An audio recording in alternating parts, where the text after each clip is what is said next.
Hey everyone, welcome to our second blog. Thank you for watching. For those of you that don't know who I am, my name's Harrison Bardwell, owner of Bardwell Farm in Hatfield, Mass. A 15-acre diversified vegetable farm pushing its limits to grow sustainably day after day. So today we're going to talk about our CSA program for the 2019 season, along with the new partnerships that we're going to incorporate with our CSA. Along with that, we're going to touch base on some of the old projects that we were doing last time and new projects that we're starting to do now.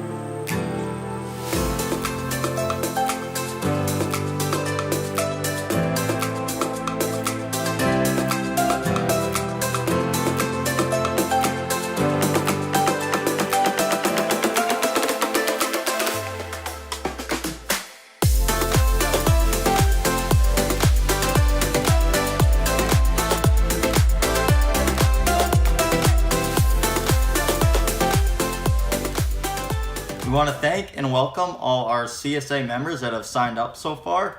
We want to give you a little update that our CSA membership is almost full. We still do have a few spots available. So for those of you that are still on the fence, we're going to extend the deadline through the end of April. And I just want to give you a little reminder of what our CSA is going to be this year. It'll be 20 weeks of fresh vegetables, maybe along with other things such as value-added products from week to week. Special nights that offer different things that you might not see in a regular CSA, along with surprises from week to week. So stay tuned, don't miss out, sign up for our CSA for the 2019 season, and you won't be disappointed. We're looking forward to see you this summer.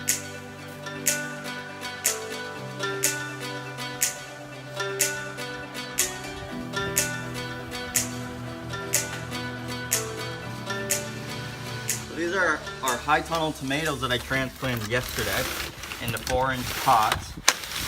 I let them sit in the garage overnight a little bit to kind of set root and not get killed by the sun and the heat. So they sat overnight, and now we're going to stick them back in the high tunnel and let them get some nice sunshine and perk up a little bit and start growing.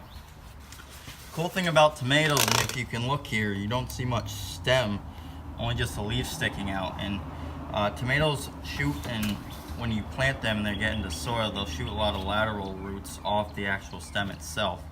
If you ever look at a tomato and you stick the stem or a leaf or a branch and you stick it on the ground or soil and it gets in contact with moisture, or if you're in a really humid environment, you'll see little roots starting to grow off any kind of side of the stem or branch on the tomato. They like to grow roots.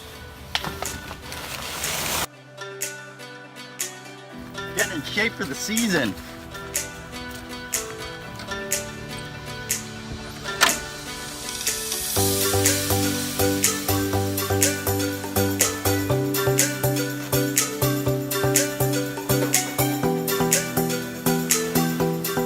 Hey guys, this season we're starting our new CSA, and with that we decided to start some new partnerships with local farms in the area. So we decided to partner with Luke with Mountainside Maple because he's another upcoming local farmer. I like to work with other new beginner farmers and people that are interested in agriculture just as much as I am. I also like to promote other local businesses and be able to sell their products, such as this one. So this is our very first product that we're going to put on our online farm store on our website. The link will be below. You can either do pickup or delivery, or even ship anywhere in the U.S. to maybe your relatives in California to give them a little taste of Hatfield. Did I tell you we can ship anywhere in the U.S.?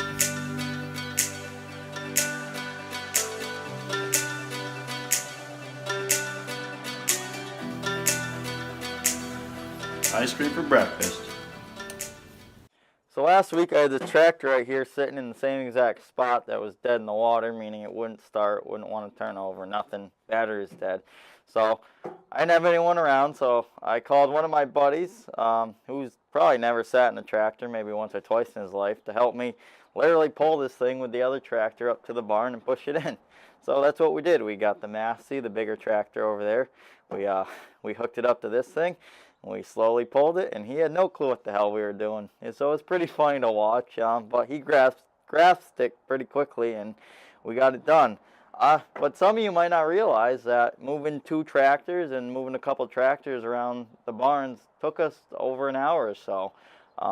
Whether it was letting the tractors warm up or pushing the tractors in the barn or just moving slow so we weren't you know, hurting anything or breaking anything, because that always costs us a little extra money in the end. So just to give you guys an idea, to move 4 tractors around in a colder day, so we're not harping on them and beating on the cold engines, letting them warm up and moving them slow, it took us about an hour or so. So certain things you might think only take 15 minutes might actually take longer around here, along with things that just go wrong and that end up taking longer anyways. So that's the name of the game with farming. Something new every day and something different that gets thrown at you. So you got to take what you get and go with it.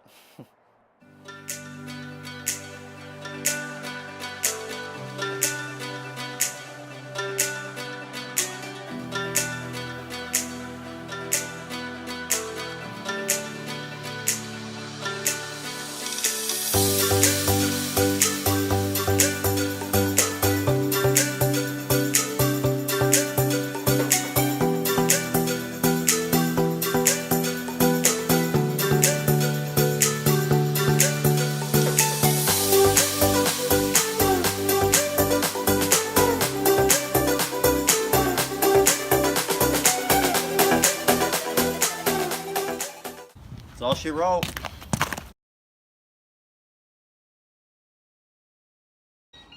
Today is the first day of spring, and we're gonna go take a walk and see how things are looking. Birds are chirping. They know it's spring too. Might be 31 degrees out, but we'll hit about 54 today, so I'm pretty excited. Hopefully the cover crops will perk up a little bit. Ground thaw out a little bit more. And we're getting closer and closer to be able to break ground. So I'm pretty excited. We'll see what happens. Right now we're gonna go check on the high tunnel. See what the temperature looks like in there. We're about the middle of March right now. And we planted this back in late October, if you can remember. So down in here we got some nice oats. And then if we look around some more, we got some radish. And it's coming up quite nice with the warmer days and a little warmer nights we're having. So we're pretty excited to see this. This will be some nice nutrients that we can add to our soil come time to plant.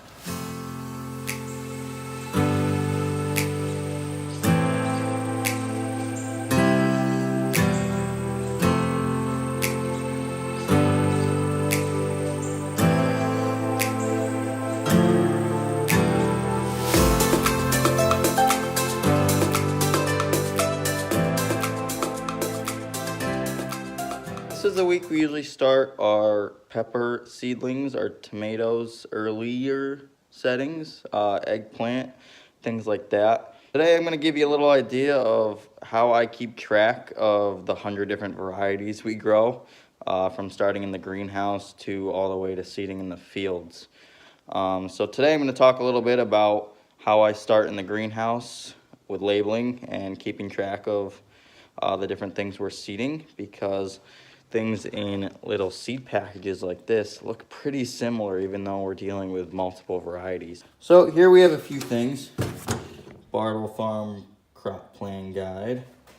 We have some of our seedlings we'll be seeding. And then we have our different labels. And earlier or yesterday I labeled everything that I am planning on seeding today. And in here you'll see is my greenhouse planting calendar, and here is where I did about a month or two ago, when I was doing my crop planning, sat down and wrote down everything that I'm planning to seed in the greenhouse this year. The varieties, the number of seed, what cell tray, and most importantly, the date they'll be getting seeded on. So what I'm doing here is I filled these row trays up with our soil, and what I'm doing is brushing the top layer off so we can plant some seeds over it and have enough room to cover them up with some vermiculite, that light tan looking stuff that you've seen in other pictures. And you don't want to really compact this because when we're pulling the seedlings out of these trays, you want the roots to come out pretty easily and not all tangled up. And when you compact the soil in these, it's harder to pull the roots up and then plant it. It's more of an efficiency thing, and plants just like softer, lighter soil to grow in. So once we do that, we'll clean off the sides of our trays. We'll go on to our next one.